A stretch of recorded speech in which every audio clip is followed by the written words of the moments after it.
senior officers present and our other partners, but most importantly, the media that help us to amplify these messages to the public. I wish to welcome all of you to this press briefing. I'm going to talk about three key things. I'll brief you on the state of the economy as of now, and then communicate to the country the funds which the government of Uganda has released to the various institutions for the last quarter 4 of this financial year 24-25, and finally provide some guidance to the accounting officers on the execution of the budget. I will start by summarizing the state of the economy. GDP has continued to grow. As I informed you last quarter, it grew by 6.7% in the first quarter, slightly went down to 5.3% in the second quarter, compared to the growth rates of 5.6 and 5.8% respectively over the same period the previous year of 2023-24. So the economy is on track to achieve the projected growth of 6.4% this fiscal year. We project a growth of 6.4, and we're on track to achieving it. This growth, the good thing is broad-based, driven by manufacturing activities, that is in industry, food crop production in agriculture, but also wholesale trade and transport activities in services. Those have been the champions of our growth in the previous couple of quarters that have come in. The high frequency indicators of economic activity have also continued to show improvements in the third quarter of this financial year. The first one is the Purchasing Managers Index, which measures the health of the manufacturing and services sectors by tracking key areas such as employment, output, prices, but also new orders. This one stood at 52.6 above the benchmark, which is above the benchmark of 50. And this indicates economic expansion. It indicates that the economy is expanding in those areas of manufacturing and services.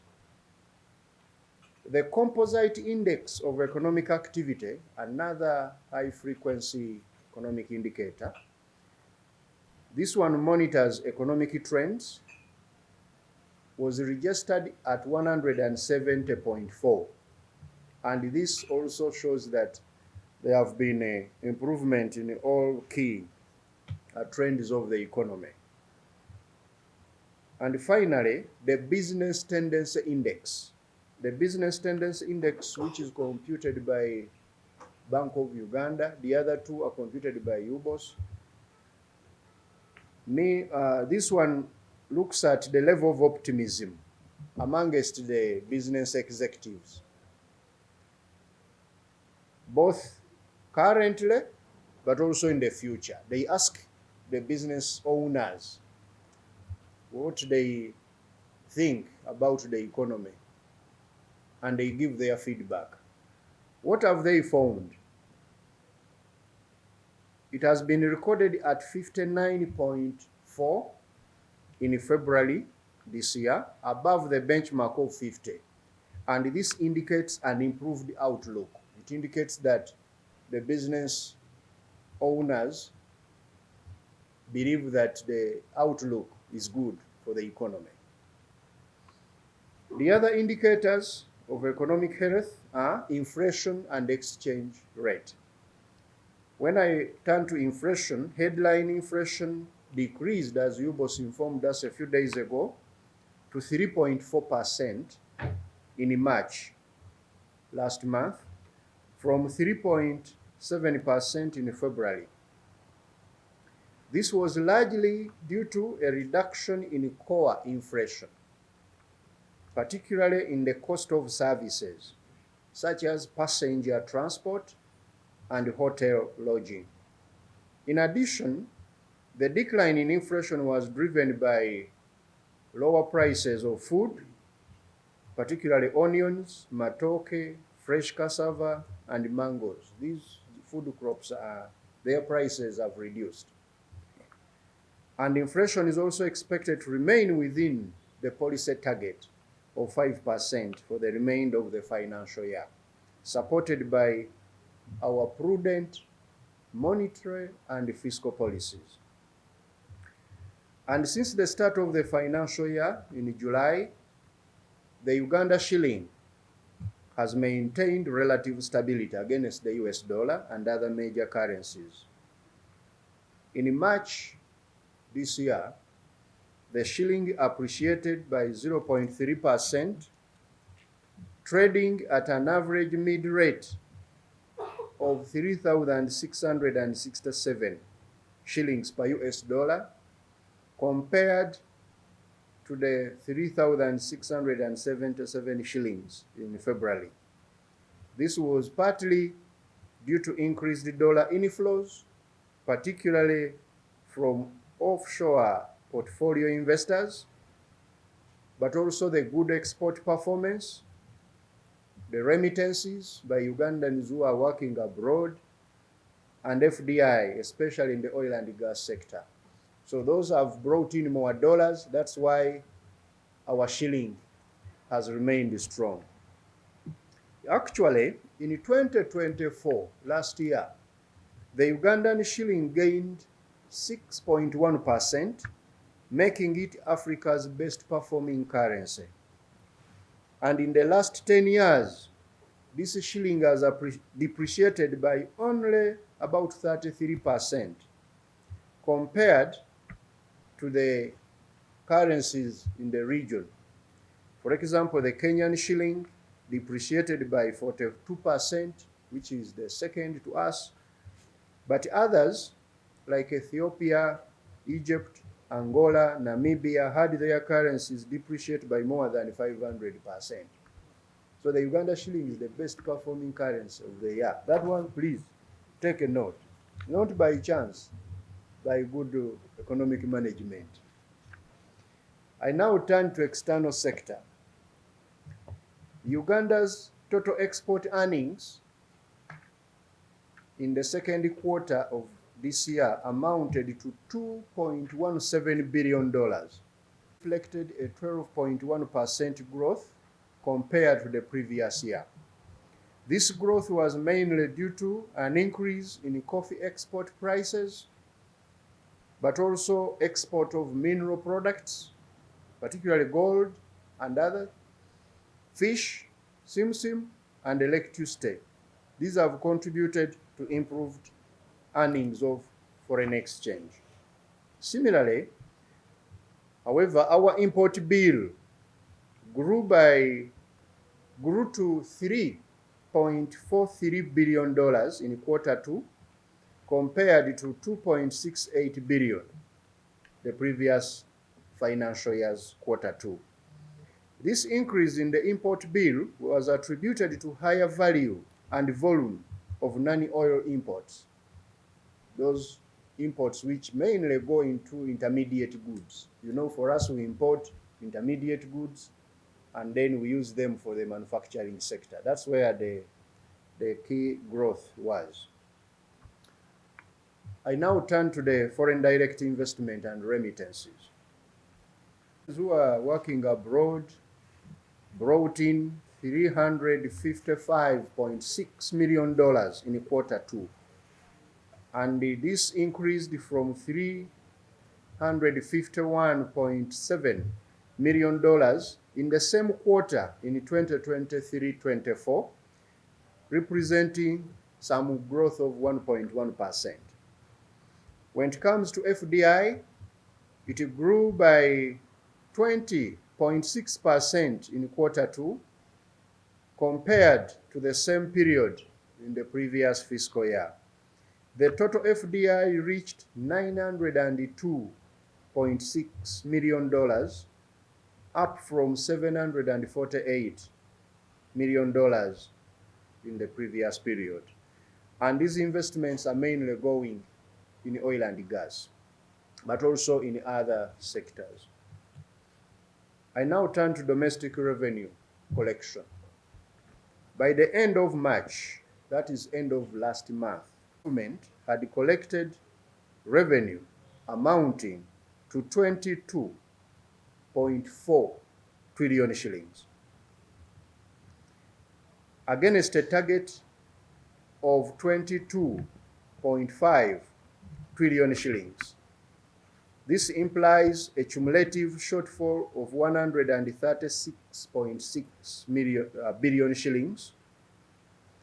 And during the same quarter of the financial year, Uganda Revenue Authority and other revenue collecting institutions,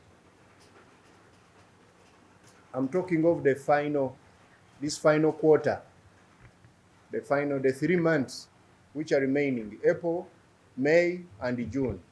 We expect URA and other revenue collecting institutions to collect a total of 9.37 trillion shillings. And that will cover even the shortfall which we registered in the first half of the year. Economic outlook. How is the economy looking like going forward? Based on the first half performance of the economy, Ugandan economy is projected to grow by 6.4%, as I've already indicated, by the end of this fiscal year.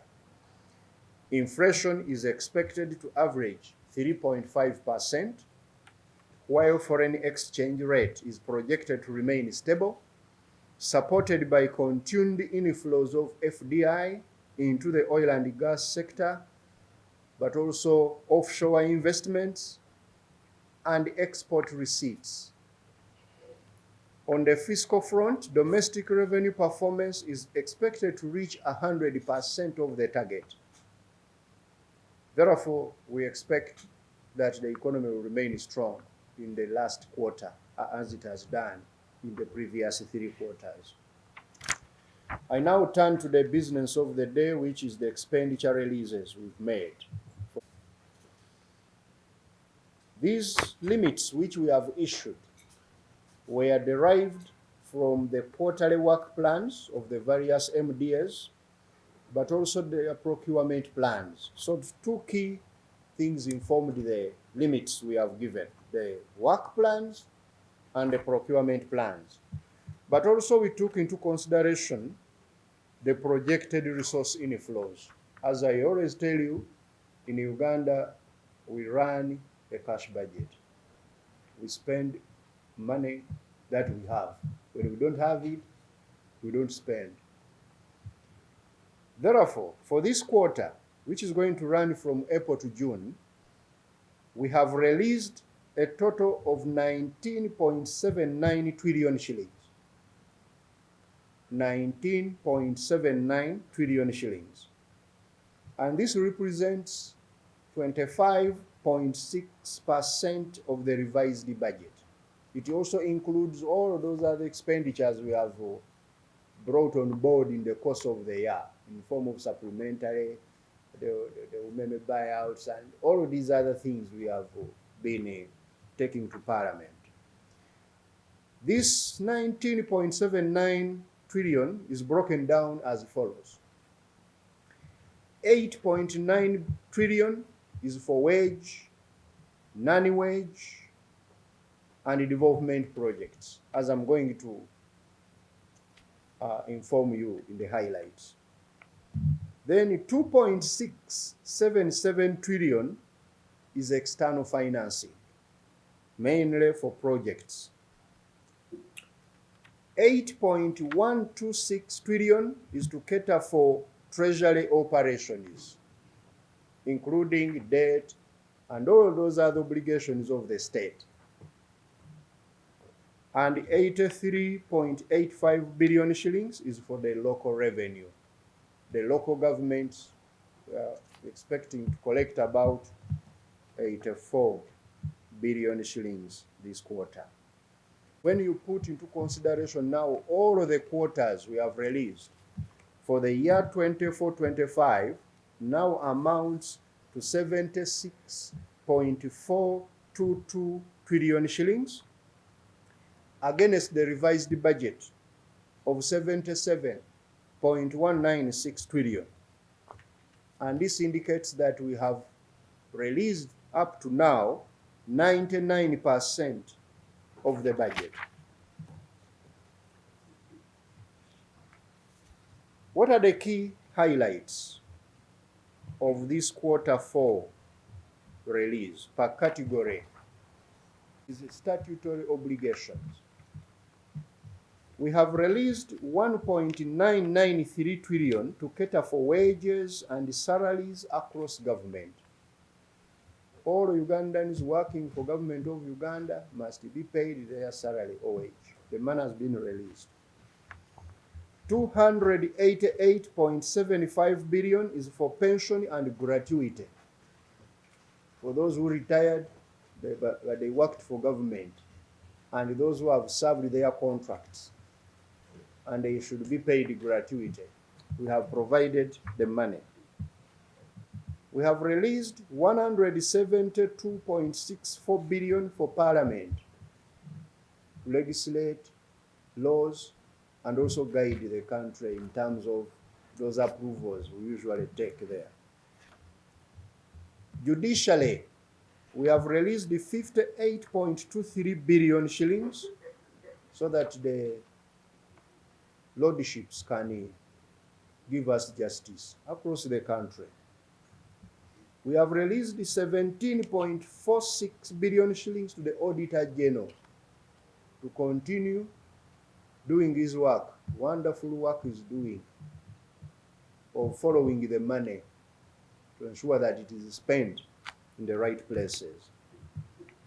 We have also released 11.17 billion to National Planning Authority to plan better and very well. So all of those are obligations that the state has provided money for. The second item is ATMs.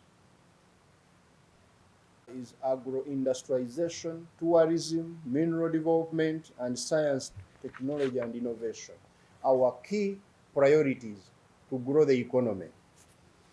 Agro-industrialization has received a total of 524.68 billion shillings in this release.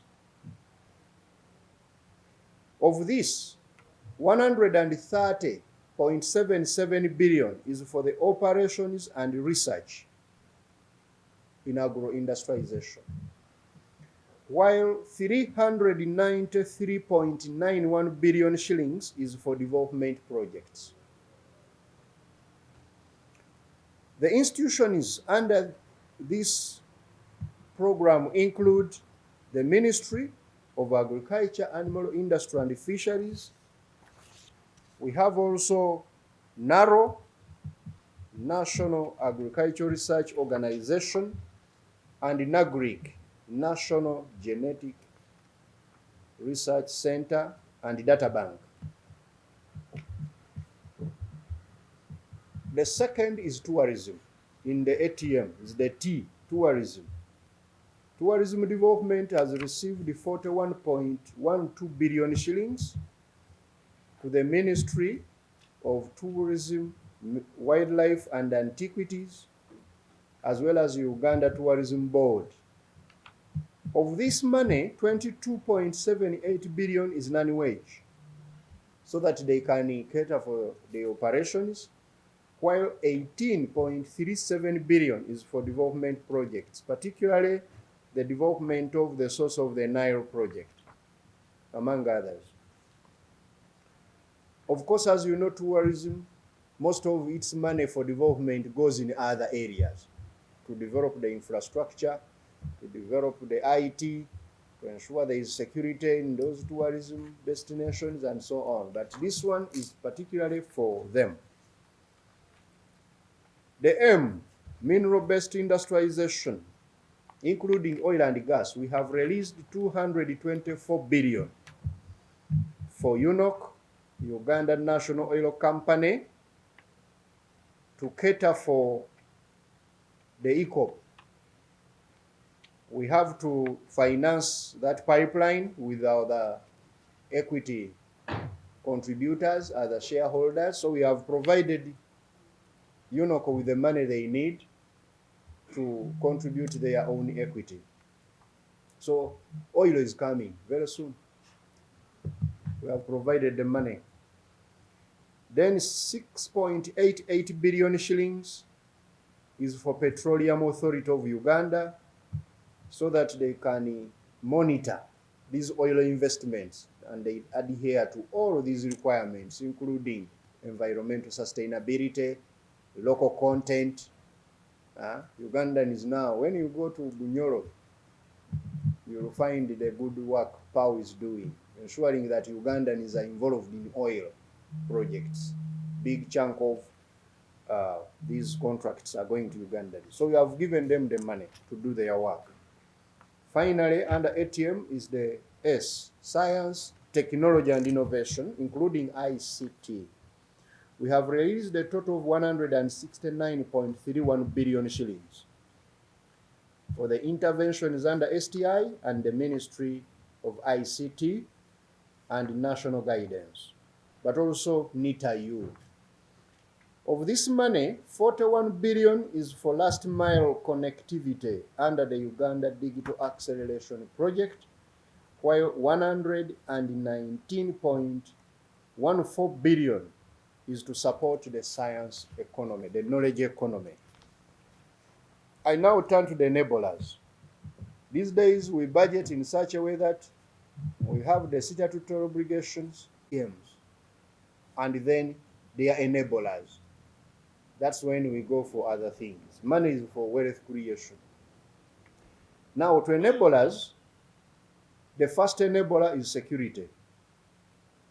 The Ministry of Defense and Veteran Affairs has received a total release of 1.05 trillion shillings. Of this, 407.97 billion is for the operations to keep all the borders of Uganda secure. But also 639.5 billion is for development projects within defense and security. That's why Uganda is safe. Uganda police, who are the close relatives of UPDF in securing Uganda, we have released 144.72 billion shillings for them. And of these, 61.27 billion is to cater for contractual obligations for intelligence systems, construction of accommodation for officers, and acquisition of specialized machinery and equipment, among other development obligations. State House, we have released 196 billion shillings, and of this, almost all of it is to cater for the operational costs of the State House, so that our head of state is not affected in his operation. The security is Uganda Prison Services.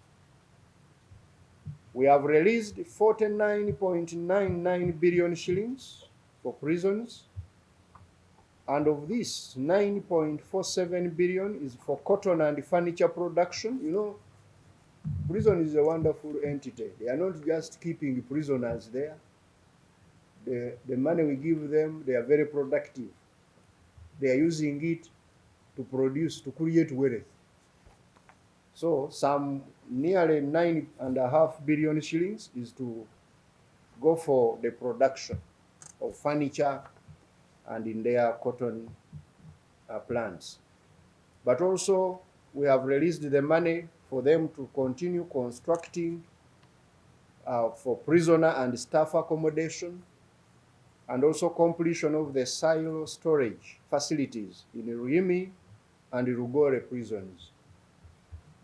very productive entity there. We have also provided money for the intelligence services. Don't think that now we have denied them money, they will not spy on you. We have provided enough money for them to do their work, both ISO and ESO. Infrastructure. Another enabler is infrastructure. Ministry of Works and Transport, 2.11 trillion shillings has been released to Ministry of Works and Transport. Of this, 1.9 trillion is to cater for the debt for contractors for the national roads and district urban community access roads. Therefore, that outcry, our partners and all the people of Uganda, for the contractors who are doing work and not paid, we have released the money. They should be paid on time. And going forward, as I met them here, all the contractors, we have budgeted to ensure that those certificates, as they come in, are paid on time. But also we must have the discipline in the budgeting and planning, as I will emphasize at the end. But also this money will cater for the preliminary works for the implementation of the standard gauge railway. It is starting, they're already mobilizing the contractors. Then Kalangala Infrastructure Services ferry from Bukakata to the islands. The money is there for those beautiful ferries there, among other projects. We have also released 515.9 billion shillings to Ministry of Energy and Mineral Development. This one is mainly for the purposes of 1, rural electrification, transmission lines, construction of dilapidated power line in Ntungamo to provide power to our coffee factory there we are building, but also to the tin factory, and money for mineral development. There is a total of about 311.17. Of the other 515 is for those development projects under energy. As the President has guided continuously, we are mainly taking power now to growth centers. Whoever is going to create wealth, the government of Uganda is going to provide the power to them. Not just power for catching grasshoppers and for disco and other things. That one we can provide, but the priority number one is to the wealth creators. We are in the mood tenfold growth. KCCA, we have provided 111.4 billion shillings to the city here, the Ministry of Kampala, Capital City and Metropolitan Area, so that we can be able to implement the Greater Kampala Urban Development Program across the Ministry of Education and Sports. 155.81 billion of this money is to cater for non-wage recurrent activities, and 134.5 billion is for a project which is going to revamp our secondary schools, the expanding secondary schools across the country. We are also bringing another project soon to revamp all of the traditional secondary schools, those ones which have taught Ugandans, but they have since been aging. We are going to revamp them. But now this particular money, 134.5 billion, is for what a project we call Uganda Secondary School Expansion Project, which is intended to expand those and rehabilitate them, the secondary schools. Then 110.35 billion shillings has been released for all public universities, but including also Uganda Management Institute and Law Development Center. These are in line with their requirements for this quarter, so we have provided the money. And of that money, 17.97 billion is allocated for their capital development. It's not only for consuming.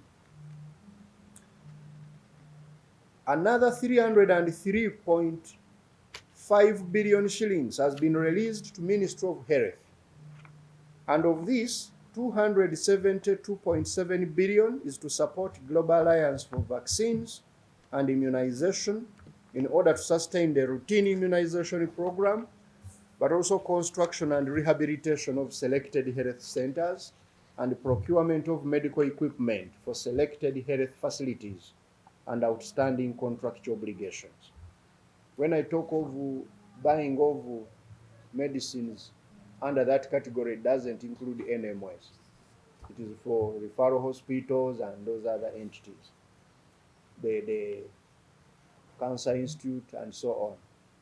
Now, NMS, we have released a total of 110.65 billion shillings to national medical stores for the purchase of essential drugs and medicines. And we have now exhausted their budget. We have released it. I will ask you, Director Budget, to tell you the total amount we have now released to NMS to buy medicines. 93.8 billion has been released to the Ministry of Gender, Labor and Social Development to invest in the people. First, the old people under SAGE, Social Assistance Grant for Empowerment, but also the youth, the women, and all those other categories, religious leaders, traditional leaders. We are investing on all of the people. The money is under gender. We have also released 57.65 billion shillings under Uganda Cancer Institute and Uganda Heart Institute. This money is mainly for contractual obligations, 43.3 billion, but also for the operations, 14.4 billion shillings. We have also released money for the regional referral hospitals, including the national referral of Mulago and Butabika, which have been given 36.9 billion, of which 32 billion is for non-wage recurrent to support them in their operations.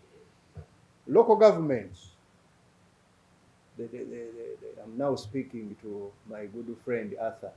Local governments have received the 316 billion shillings, and all of the budget balances for development, as you know, were released in Q3.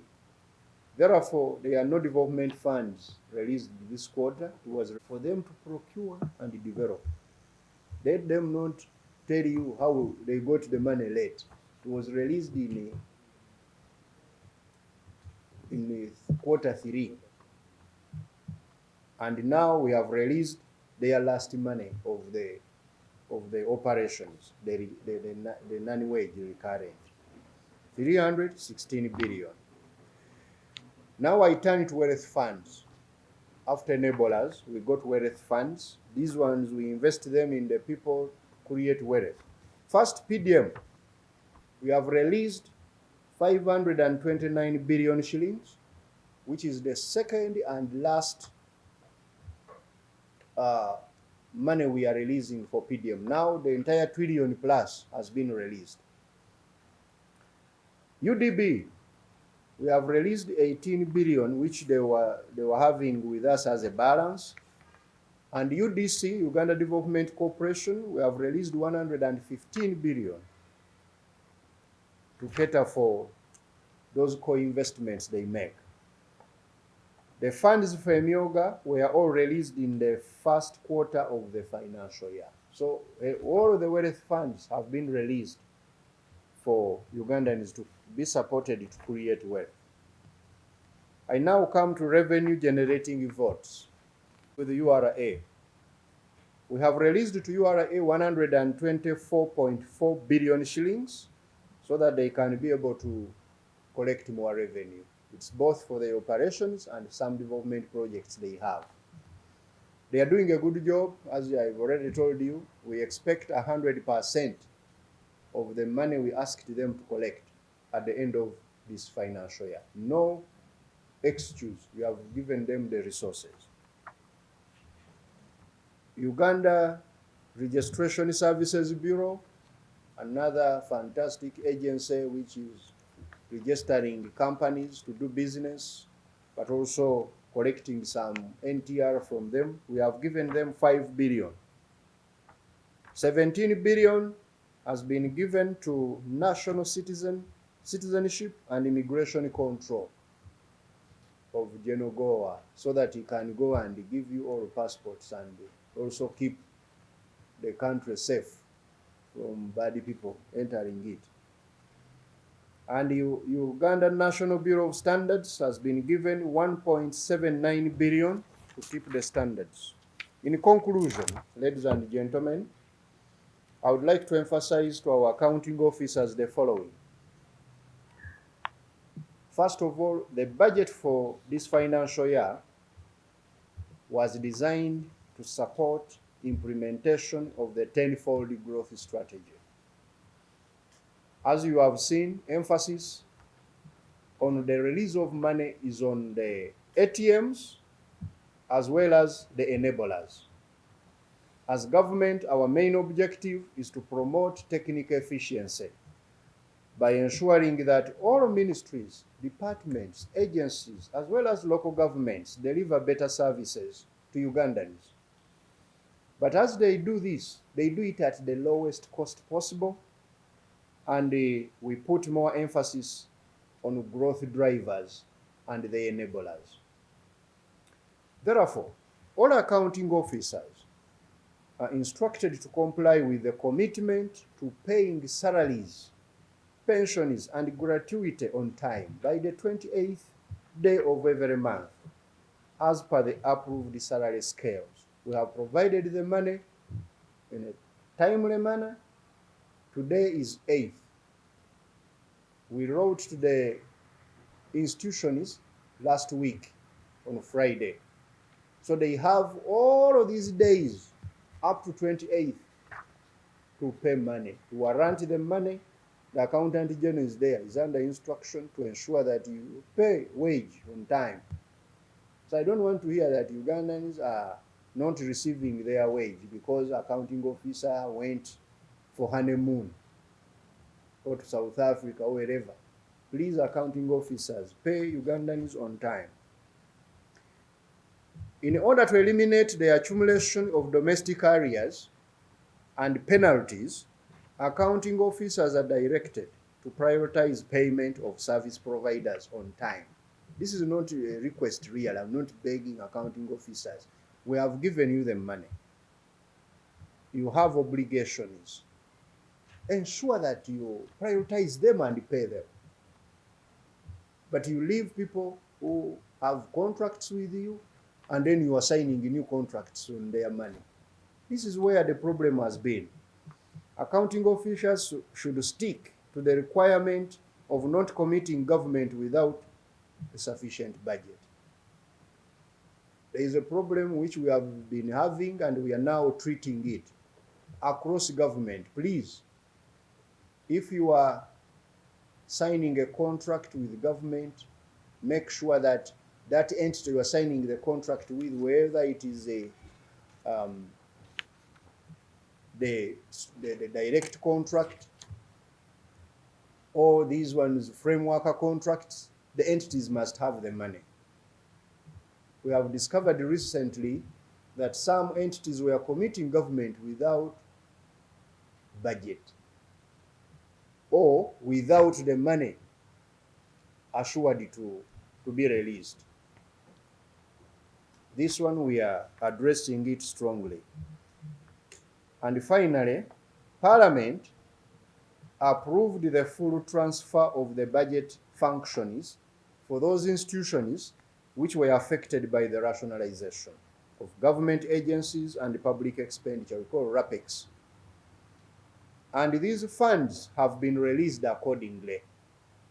In this release I've made, we have released all the money, including the money for those agencies which were rationalized, except around 2 or 3, which we are still working out with the Parliament, where the President has sent it to the law recently.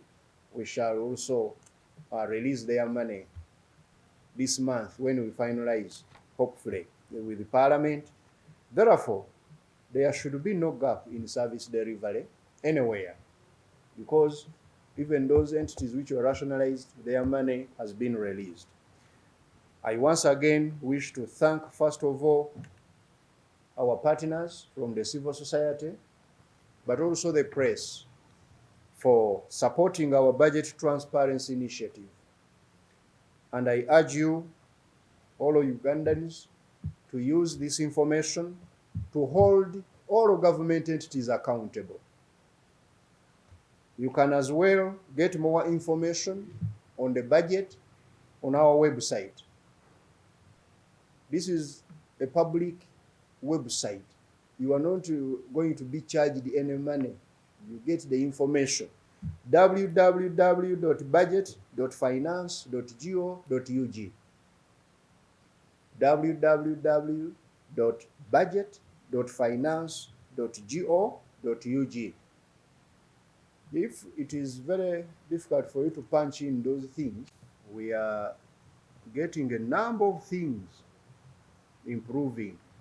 It's going to be a marathon, but I want to tell you on the right trajectory in terms of creating a good economy, which can get more people benefiting in the bigger good, the greater good, as they always say. I always tell people, if I meet our main responsibility, your main responsibility as a Ugandan now, please don't die, stay alive, be careful with your life, because you should be part of a transformed Uganda. Yeah, and we can see that transformation is coming. Now, the concerns, number one concern, as usual from my friend Julius and Arthur, is debt. Please don't be concerned. Debt of Uganda is not only sustainable, but it's well managed. That's why we are having all of the numbers reported transparently in our debt sustainability report. It is out there, that assessment report. You can look at it, and you see we have identified even the risks and how we are mitigating them. The risk has been on the rising cost of servicing the debt. We are mitigating it by ensuring, number one, that we reduce on the acquisition of commercial debt, the pace, so that we can go back to concessional debt. One thing, though, I don't want to put in the minds of Ugandans and help us as partners, because sometimes when you speak innocently, they think that we can declare that from today we shall not borrow. There is no country on earth which doesn't do that, unless if it has, I don't know, which reserves of oil, and if you are like Saudi and others, but still they will acquire some debt domestically. So, but we are borrowing responsibly to create wealth, and then we pay back, and also growing the economy. So that has been the number one area of the debt service which we are handling.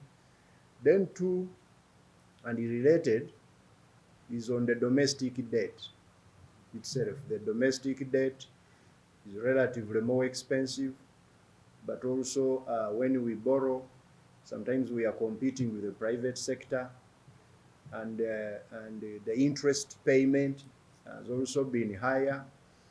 Those are the things we are now monitoring and mitigating by using our clear strategies.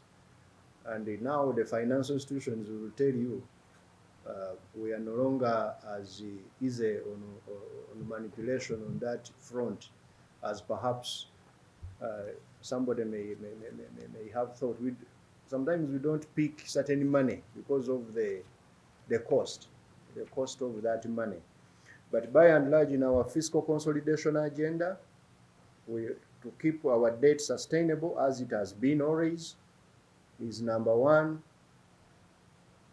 getting domestic revenue mobilized. Ugandans must pay the taxes which are supposed to be paid, and then the government uses those tax revenues we have got in a productive way. That's number one. Therefore, we are stepping up on revenue collection. And as we will see in our measures we are bringing up, we want every Ugandan to get into the tax register. And you pay that small bit you are supposed to pay. And then at the end of the day, you'll find that everybody has paid and we have collected more revenue without impacting so much, without the tax burden falling on a few people. Then secondly, we are also reducing the borrowing and mainly constrain it and target it to the key infrastructure projects which are going to return money. Like now we are borrowing for the SGR. We need that railway line. We are a landlocked country. Once it opens up and our cargo is passing, the cost of doing business will go down and the average Ugandans will feel the benefit. We are constructing key roads which are connecting the growth centers. We are building this eco for oil to be gotten out of the ground. We are also now investing in the refinery, which is going to refine our petroleum products. Well, those are the key projects we are now investing in. The power lines, so that the electricity can go to West Nile, to places where it has never arrived. You know, West Nile just got power the other month, a few months ago.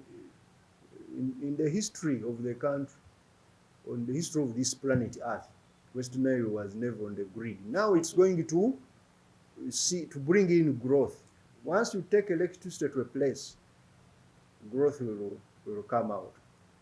And then the railway line and the road and the other key industrial parks. We are building these industrial parks. When you go now to these parks, they are beehive of activities. Uganda now is a producer of televisions, is a producer of these toiletries, modern, is a producer of tiles, is a producer of sophisticated items you have never thought about. When we were growing, we could say, we can't even produce a needle. How can you be a country without? Now we just jumped, not to produce needles, but to produce television. Now, how do you think these things happen?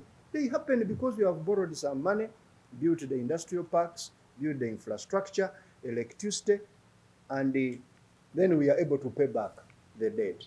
So don't be having concern. But where I agree with you is on the debt we have borrowed and we are not utilizing in a timely manner. That is the old portfolio we had when we had not yet strengthened our PIMS, Public Investment Management System, where we analyze the viability of a project and the timeliness in which it can be delivered, and then the results it's going to give us. Now, our team here at the ministry, working with our colleagues in the government, the NPA and others, we have strengthened the evaluation of projects. The incoming portfolio will be implemented in a timely manner. But now the other one, we shall continue to pay the commitment fees. Another area of weakness has been counterpart funding for these multi-year projects also, so that they are delivered. This counterpart funding is the one who paid for compensation to ensure that RAP is done, to ensure that these units which are going to implement are catered for. In the past, we've been having these issues. Now we are sorting them out. Even this morning, we have refused to approve a project until they have finalized the PIM and also they have provided the counterpart funding. That's the way we are now managing these aspects. Please be patient a bit with us. We first deal with this portfolio which we already have. It's like somebody telling you, these children you produced early, they are misbehaved. What do? I kill them? I need to first carry them on as I work on a new generation of people. Now, this is the new generation of projects. Now, the budget growth. You commented on how the budget has kept on growing. First of all, I want Ugandans to know that when we are budgeting, it's a process. This process starts in September and moves up to May of the other year. So in that process, we issue what we call a first budget call circular, where we guide institutions to plan now which activities, it's like a wish list. Which activities should we do in the coming year? They put them into what we call a BFP, a budget framework paper of each entity. Then we put them together here at the ministry into a national budget framework paper. This is a plan. But as you know, this plan now has to, we need to be very careful with it. Don't raise so much the appetite of the planners that they have a lot of resources. They first work in a certain constraint that assume we had 50 trillion. How would we deliver Uganda? So they show you the plan, but now they show you that, finance, if you left us only in this, this is what we shall achieve. But the following we shall not be able to address, and they are very critical. Then we go back and look for a resource to provide for those key things which must be done, but in the first plan we were not considering them. And that's when we come now to the second budget call circular, which we give to them as entities, saying we have taken note of this, we have given you this resource for this purpose. Ensure that you accommodate it. And now they bring back the feedback and we go to cabinet. And then in cabinet we discuss also on the key priorities. And there we come up with the detailed estimates, which we take to Parliament. Now, this particular budget, in my view, in my opinion, is one of the best budgets you have had, and you will see. Why? It has been prepared in such a way that, number one, we have catered for almost all the key government obligations which we've been having. In the past, some of these key obligations were left out, and that's why you've seen this problem of supplementary. Something comes in the budget and somebody is asking, was this unforeseen at the time of budgeting? These are the questions you have been asking me. Was this unforeseen? Now, most of those, if not all, the foreseen items have been included in this national budget. Then after that, we have what we call statutory obligations, including wage, gratuity, pension, and so on, but also enhancements. We have been enhancing a few people. We started with the scientists, and then the security institutions, and so on, catered for. Then we have what we call fixed costs, the things which every entity must have in the budget, whether you are running or not, you will pay them, like a rent, utilities, and so on. And then core functions, the core activities of the entity. We have budgeted in that line. That's why I want to tell you that you are likely to see in the future some of these perennial problems we've been having reducing, because the budget has been put together in such a way that the way it moves from the framework paper to the detailed estimates and now to the final appropriation has been systematic. So those numbers grew, and the money went mainly because we increased it by about 5 point something trillion. And that money, when you trace it, is in ATMs. We are putting now money to the wards. Fully, when we say we want agro-industrialization, what is driving agro-industrialization? Where have been the gaps? Already he has mentioned one, extension workers. Extension workers, we recruited some, they don't have facilitation to reach the farmers. The motorcycles and the allowances and the fuel, we have provided them now. They are going to the farmers. And also some money to recruit some. Then certification and quality assurance and surveillance, so that counterfeit things are off the market, and food quality, the safety of food is assured. All of these, we have provided money for them. Irrigation, we have provided more money for irrigation. We have provided more money for research. We are now going to see antique vaccines coming out. We have given them money for commercialization to multiply. Already the science was proven beyond doubt it works. A number of animals have been vaccinated. Even if you deploy 1 million ticks on them, they stay alive. The ticks are the ones dying. So we have now given enough money, go and multiply these vaccines and give them to the farmers. We have brought, in other words, many interventions in that area. When it comes to tourism, we have given them more money now. To do what? To market and brand Uganda in international media, in local media, in, you call them what? These people who make things known. Influencers. To influence and ensure that Uganda is in the face and the sitting room of everybody in the world. And we get more tourists to come to Uganda. We have also given more money to our missions abroad to sell Uganda and our economic and commercial diplomacy.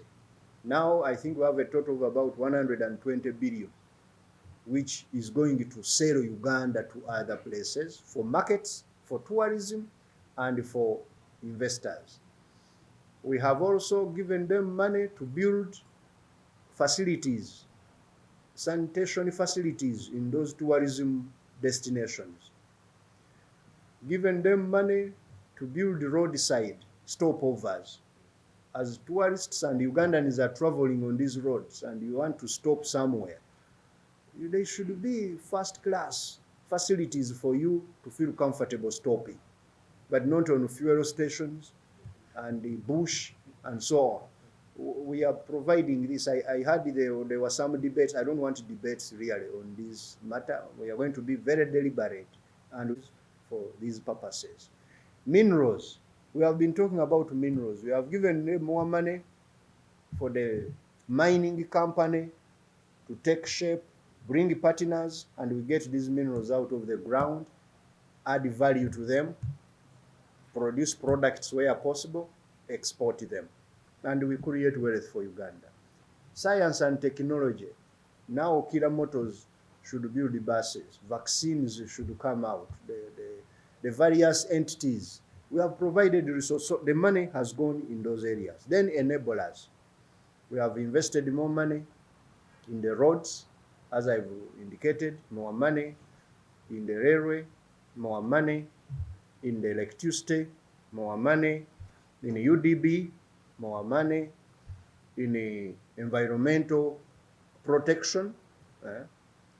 Arthur is a very good champion of environment, and he has been always asking me, where is the money? I brought the money. That's why the budget a little bit grew, among others. So we are putting more of this budget you have seen in areas which are going to to create wealth.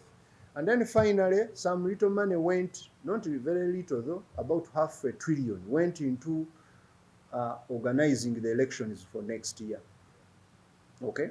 Because next year you are going to vote in January, I think.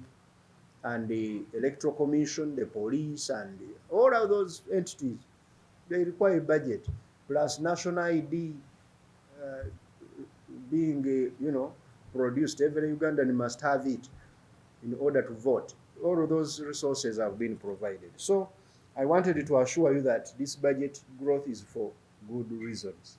This is a good big budget. Now, when you come to guiding entities on the budget, I think that one I've already done by explaining that. Auditor General is doing a good job and is helping us to identify the gaps. And I want to assure you, going forward, we are implementing fully the audit recommendations so that the entities, the various entities, can ensure that the resources they get, they deliver value for money. I don't want to go into the nitty-gritties. Arthur is asking, where is the money in the people's pockets? First of all, Dr. Arthur, economy works in such a way that you must first have good macroeconomic fundamentals to have the microeconomics work. Nobody should ever lie to you that you can have rich people in a poor economy or rich people in a badly managed economy. It can't happen. It is actually the other way around. You need to first make the economy grow. For Uganda to have billionaires, it must have many billions. It must be an economy of many billions. That's why we are saying we shouldn't be here talking about $50 billion. We need $500 billion. In our generation, now when we are still alive, by 2040, and we are going to do it. Now, when you become a $500 billion economy, now you will have many others becoming at least millionaires of dollars. But you can't have an economy of $50 billion with a population of 50 million people, and you expect that you will have many people having money in their pockets. So the first fundamental, grow the economy. Then two, after you've done that, ensure that Ugandans are in the right sectors in the economy where they are employed. Most Ugandans who are asking, where's the money in my pocket? Sometimes, because we are people of humility, you don't want to ask, but by the way, what are you doing you, which would earn you the money? You need to be doing something which is exceptionally good and out of this world for you to also earn exceptionally big amounts of money. Those people we see, like you know that guy whom you want to talk about, the richest man, Elon Musk. Elon Musk does things which nobody has ever done in the world. That's what he has done. Or Mark Zuckerberg, or all those rich billionaires in the world. Now in Uganda, we need to start asking ourselves, and this I've been thinking about, what are we doing different from what others have done before for us to make more money, to get more wealth? Yeah? But if we were just also picking up tomatoes, which are not even washed, and you put them on the roadside near other tomatoes, which are equally dirty, how do you expect to make different money from what the other one has made? You must do something about tomatoes that will attract more market to you, more people, and make the money. So I would want us to encourage Ugandans, number one, to engage in an economic activity which brings some return on that investment. Let us not just be there that you want money. There's one who's seated in town, clicking phone to tweet on X, and is also wanting more money. How? How can that happen? You need to do something extraordinary different for us to make money. The insecurity you are talking about, usually insecurity, by the way, is a sign that the transition economy or the emerging economy is growing. As economies emerge, those insecurities tend to increase. That's why the state capabilities must be strengthened to keep the people safe. Otherwise, you can easily create a lot of havoc as economies grow. You find a lot of homicides, a lot of burglars, and so on. We need to invest more in securing the people who are creating the wealth, so that everybody realizes that the only route to getting money is through wealth creation, not wealth transfer from the victim to the thief. That is what we are trying to do as well. Funding gap in health as a result of the USAID suspending.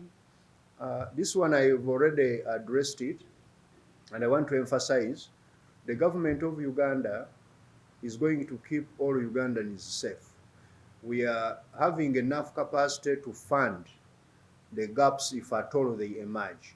Currently, we don't have any gaps. We are in touch with the Ministry of Health. We have analyzed and identified where the gaps could be, and we have addressed them, especially in the essential medicine. The good thing, some of them had been reversed by our good Samaritans, but even where they are not willing to reverse them, we have already identified the requirement, and we have a plan for it. We can provide the money. So there is no limbo. You said we are left in a limbo. No.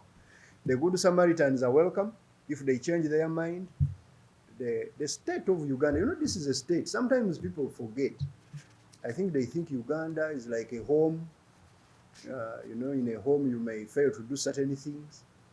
A state has ability to do whatever. We shall keep the people of Uganda healthy and safe. Transition to UEDCL. I want to tell you that all of these, I've been here watching people, you know, commenting.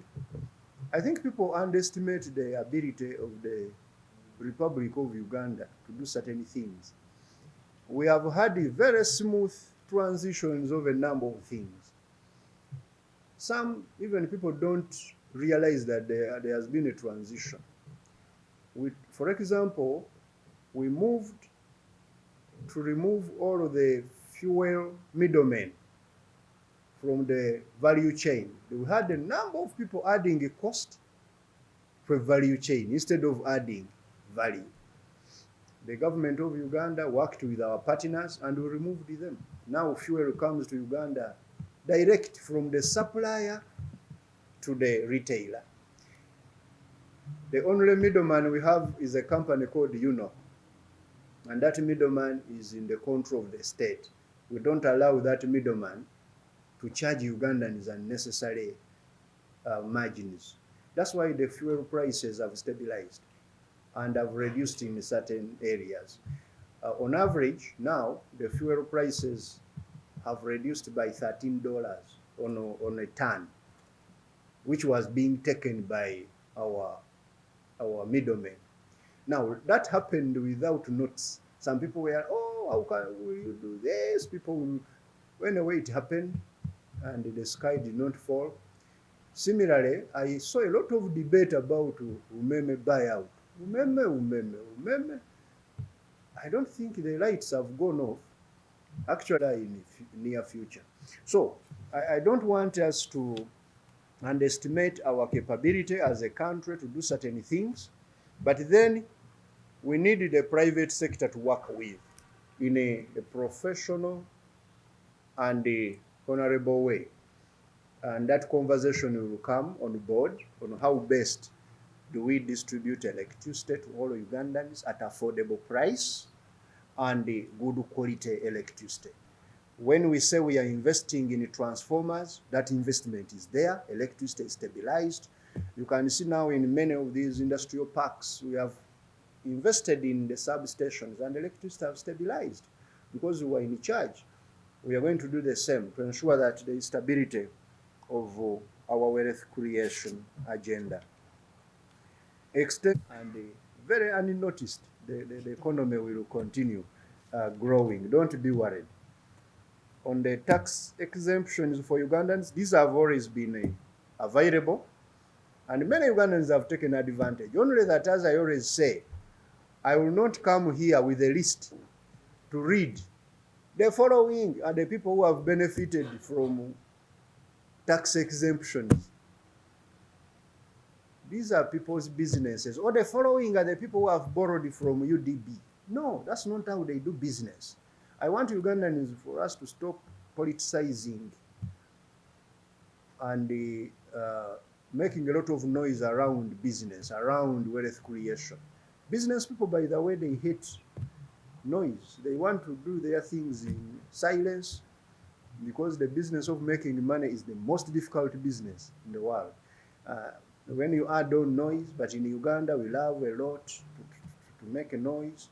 I would want us really to know their tax exemptions for everybody if you are investing in particular areas.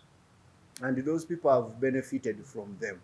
Not only tax exemptions, but a number of incentives, including when you locate in an industrial park, you are going to pay a different tariff of electricity, you are going to have access to infrastructure, you are going to have free land to build your plant, you are going to have some VAT deferrals, you are going to get your plant, imported without paying money, and so on and so forth. We want to encourage people to create wealth, and it is for both local and foreign investors.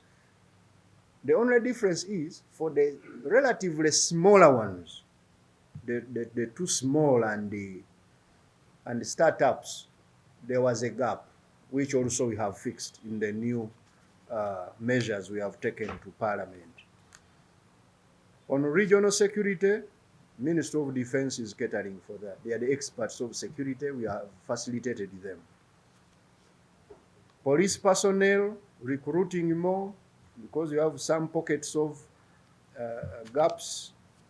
I think it's one of their main priorities, immediate ones. They are recruiting more policemen. The numbers are theirs to talk about. I don't know policing. I don't know military gymnastics. I only know how to mobilize my people, and we get resources for them. And I want to assure you we have provided the resources. But also, it's not good to alert people where there are fewer policemen. They're all watching on TV, and they will come and visit you. On the vehicles, for chairpersons, these ones are not in the budget, I think. So there is no way I could release money which is not in the budget. In the future, when they go into the budget, we shall definitely release their money. And I wanted to assure you that we are supporting all of them. Okay. BC, Waduro, EGP, the update I can give you is we are implementing by getting more entities of government on the system. And this system, to accommodate more of these entities, because we have finished the pilot, it works very well. The entities which are now procuring through EGP are more transparent. They procure in a timely manner, and they are cost effective. By the transparency, I mean now you can easily get all the data that you want to get. If you are auditing, there is audit trail. How much did they spend vis-a-vis how much the market offers a good at. Everything is transparent. But also the time, it saves a lot of time because everything is online, and it is cost effective. It reduces the amount of money which would be spent. But now precisely on how much are we saving, these are now numbers which I need to get from especially an analysis and evaluation of,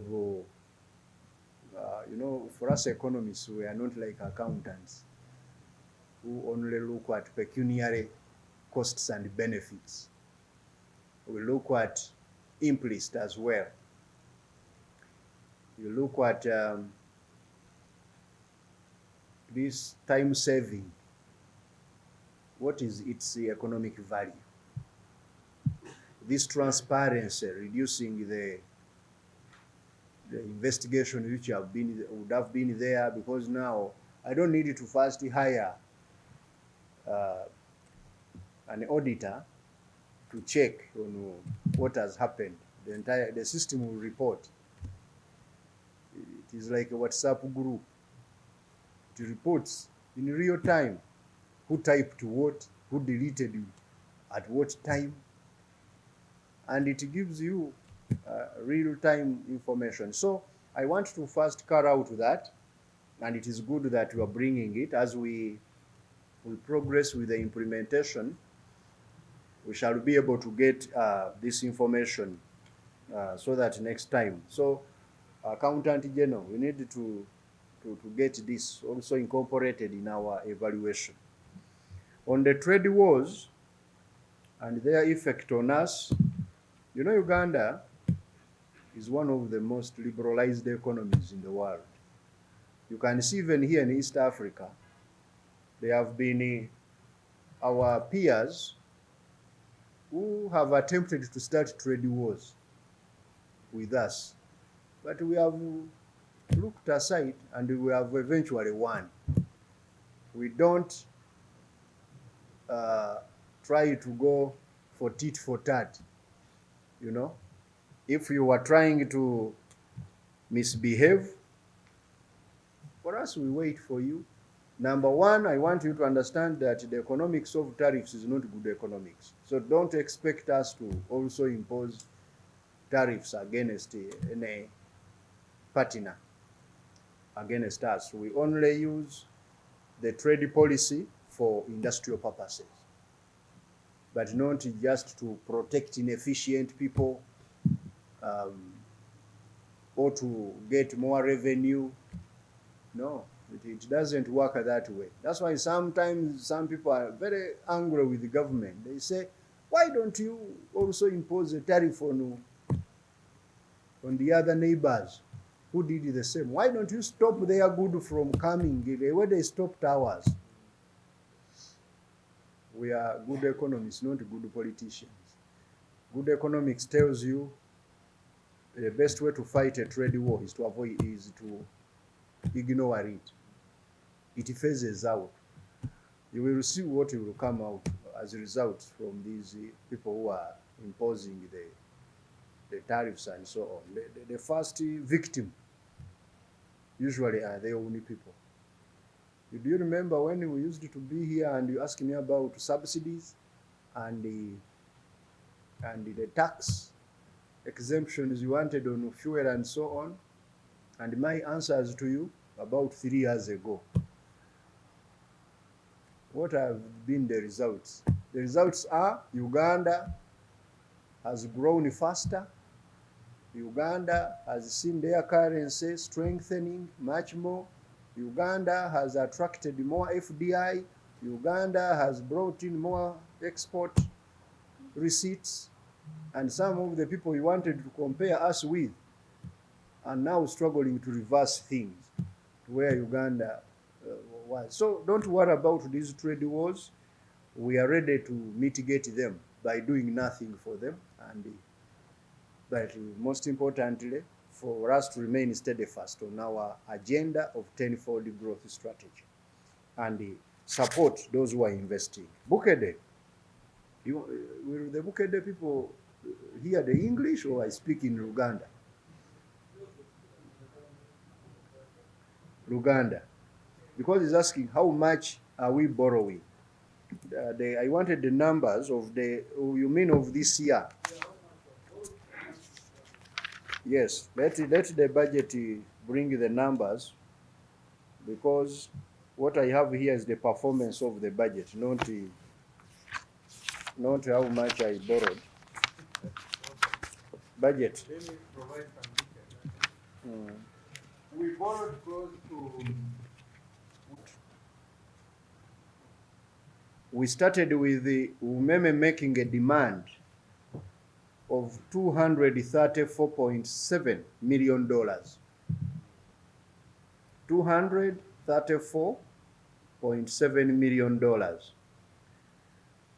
The regulator of the energy industry, the Uganda Electricity Regulatory Authority, ERA, had determined that umeme could perhaps at that time when they made this demand have a balance of $127.6 million, which they hadn't yet recovered. Then the Auditor General came in, audited, and the preliminary audit he had was $190 million.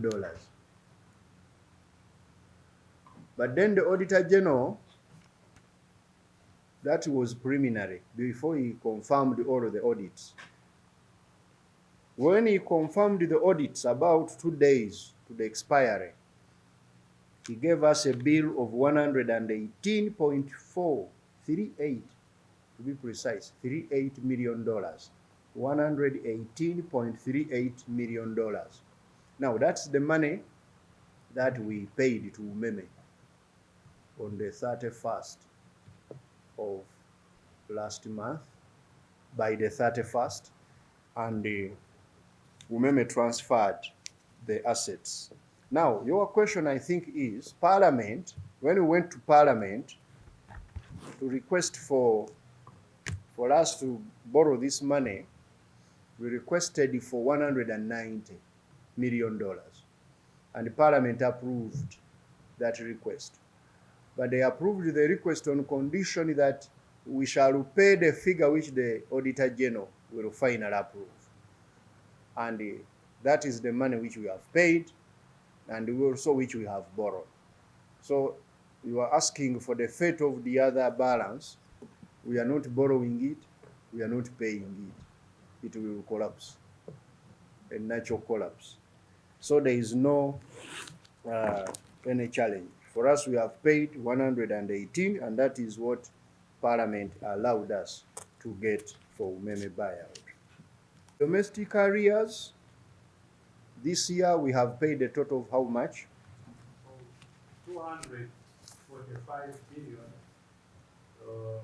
But as you know, we are now programming to. That is next year. To pay 1.4 trillion next year. But this year we have paid only 245 billion. 245. Okay. So as you can see, there is great goodwill from government to expire domestic arrears. We have now gotten an additional 1.2 trillion, almost, adding it on what we had in the base this year, to pay a total of 1.4 trillion next year. And then the rest of the money we shall pay in the medium term. Our strategy is to expire domestic arrears in 3 years, so that all of the money which is supposed to be paid to our suppliers is paid. But I want you to inform all of them that we are going to carry out a verification of these areas. I know they were audited, but now verification. And the exercise will be simple. Present all the documentation on which you supply the government, and they must be all legally binding. And then you receive the money. Okay? So that one is we are going to institute. We shall inform the public in the due course. There is another question you had asked. The oil. The oil. You are saying you are among the doubting Thomas. Yes, the oil is coming, because now the progress of the ECOP, the oil pipeline, is very good. They have already informed you, energy, they have gotten the component of money which was disturbing them. That's the debt component, the senior debt, which we are borrowing from a number of banks. Please tell all whoever is interested that oil pipeline is unstoppable. It's moving steady fast, and in a few months from now, we shall call you and we show you how the oil is now flowing in the pipeline. The oil is coming. And then too, the refinery. Now, we are not just going to export crude oil. You know, Uganda is a very wonderful country, and even God loves it so much. As you people, you were grappling about this oil, they are telling us it is coming, it's not coming. God was saying, first delay it and first get the refinery, so that you don't pump out your oil as crude, but also you refine some of it. We were very happy to get a partner from UAE who has invested 60% of the value of this refinery, and government of Uganda is going to invest 40%. And then we produce this oil in a refined way. Uganda, you are going to become an oil producing country of refined products, and you export to all of these neighbors. And you also put in your cars oil from your own country, not to go to Kuwait or Saudi Arabia or wherever to bring oil. Uh, in about 5 years, that's why I told you, don't die, please. In about 5 years, you're going to see things you have never seen in your life. And it is very, but for us, as we talk about oil, we are mainly putting our emphasis on agriculture, on tourism, on the other minerals as well, and on science, technology, and innovation, because these are the things which have been growing our economy, and they are still here. Oil is just a bonus, we shall get it. But our emphasis is on the ATMs, and I would want us to put emphasis there. Now, you will go and translate for my people in Butambala to get the Uganda. How much have we saved from mergers, DB? Have you already computed the number? No, we are still working on the numbers because we still have a few more pending discussions. Yes. Let us not speculate. We shall get the number, because I think even in Parliament they wanted that number. Let us get it and communicate it in the due course, so that you don't just speculate. But there was a number in the study. I can't remember the number, about 1 point something trillion, which is going to be saved. So we shall get the number and let you know. But as I've told you, don't be of government being in so many places and creating challenges for Ugandans. Thank you very much. Have a nice day. Thank you so much. Thank you so much.